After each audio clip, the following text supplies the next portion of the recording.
Got a new microphone. Do you like it? Alright, so I'm going to just talk about things that are on my mind, have come to my attention, things that I have been ponderful about. I'm not really making it a point to bite anyone's style. It's just if a person brings up a topic, I'll probably go, hey, I got a few thoughts on that topic, or I've heard people talk about this topic, or I've read people talk about the topic. So I'm just going to throw in whatever I got. And I strongly encourage all of you people listening that why don't you just join in. This microphone is a Rainier, a Cyber Acoustics Rainier. It's a really nice microphone. I spent roughly $55 on it, and right now I'm very pleased. So, I got it at Fred Meyer's too. So it's just a real easy thing to just go get. Alright, so somebody talked about, actually a topic that kind of comes up sometimes is superheroes. Or, even magical people like Harry Potter, for instance. This thing is so sensitive, it'll pick up stuff. Kind of a little bit of a double-edged sword, but I am very pleased with this, so hey, good review from me. And, alright, so the X-Men thing that kind of comes up a lot, and a lot of people talk about how X-Men is an allegory for gay people, which is just so bizarre because the X-Men, when they hit puberty, they suddenly get superpowers, and being gay is not a superpower, okay? It just means you're messed up and female because it doesn't happen to males. And the female thing is actually very iffy because I think that, all people are attracted to the opposite people. Llama people are attracted to seal people are attracted to llama people, and there is no changing that, but sometimes seals can be attracted to other seals if you get my drift. I really don't know all the ins and outs of how it works, but men do not change, but women can be changed really crazy. So, the X-Men, then I'm not really into the whole X-Men thing, I don't know a lot about it. It's just a comic book series that I actually have not read very much of, but they can get angel wings or, Wolverine, they got that really cool claws, or they could be blue people. There's something about X-Men and being blue in particular, it's kind of an interesting thing. And there's a bazillion characters or something I don't really know. I'm not into X-Men, but there's kind of a thing sort of about superheroes or super people being feared and oppressed, which is just bizarre because why would you ever oppress a super? It would be a super person oppressing all of the normal people, and you see this with Harry Potter, and I'm just free to rant about what a stupid concept muggles are. That never sat well with me. I never liked the muggles thing because the impression it gives me is, first of all, everybody is normal.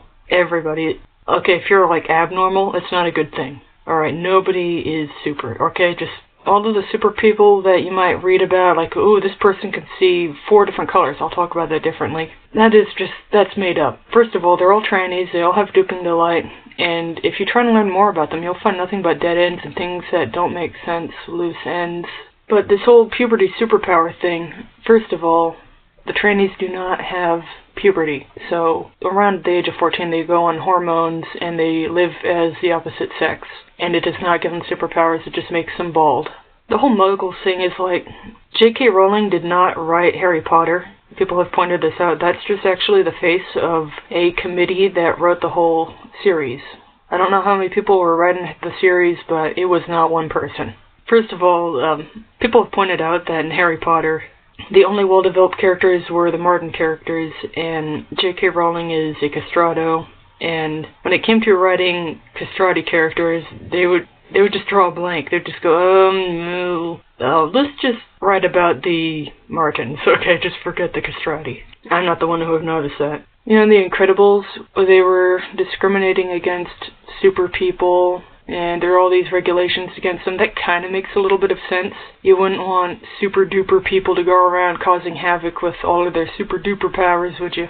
Remember Disney's Hercules, where teenage Hercules was really overpowered, and if he got clumsy he'd destroy everything in his path because he tripped on a rock or something, and everybody made fun of him and called him a freak and ostracized him, and he went off and sang a song about he didn't fit in. Things like that. Or even as a child, I was like, what is going on here? Because if there's a clumsy super guy that could destroy a whole town because he sneezed, wouldn't you want him on your side? Wouldn't you try and be his buddy and harness his power and be on his good side and get him to destroy the homes of the people you don't like. Just go, hey, you want to play football by the car of my worst enemy? Just things like that.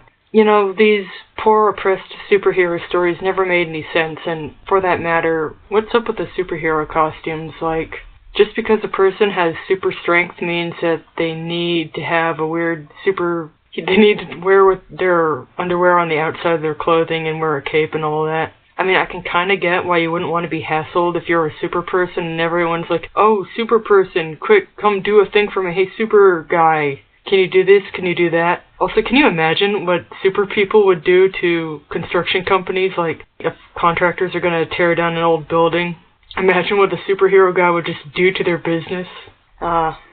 Not only that, but Superman was invented to just be a power fantasy for a 5-year-old to project himself onto. And I get that children are going to be your target demographic, and if you actually have a realistic, actual human superhero, well, not even a superhero, an idealized, squeaky clean person that doesn't exist, and he's just going to do ordinary super person things, the moms of the target demographic are not going to want their children to read about it. Like, if you had superpowers, okay, now I don't know who you are, I'm just going to talk about me. If I had super strength, let's just say if somebody just kind of offended me, their head would be like flying with parts of their spine attached all the way to the edge of the world.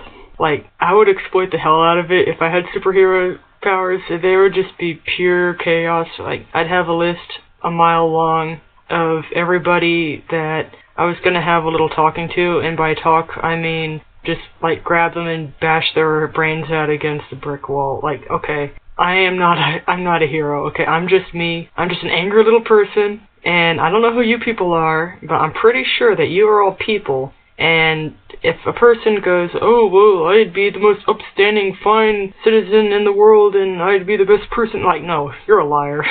You know, that's just how it is. If super people were written not as heroes, not as villains, but people, then can you just imagine, like, I can kind of see why the moms would go, I don't want my 7-year-old boy to read this.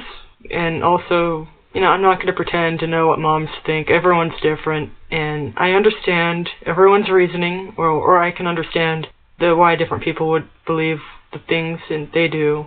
That's just a different thing. You can all just imagine what you would do if you had superpowers, and what would you want your children reading about.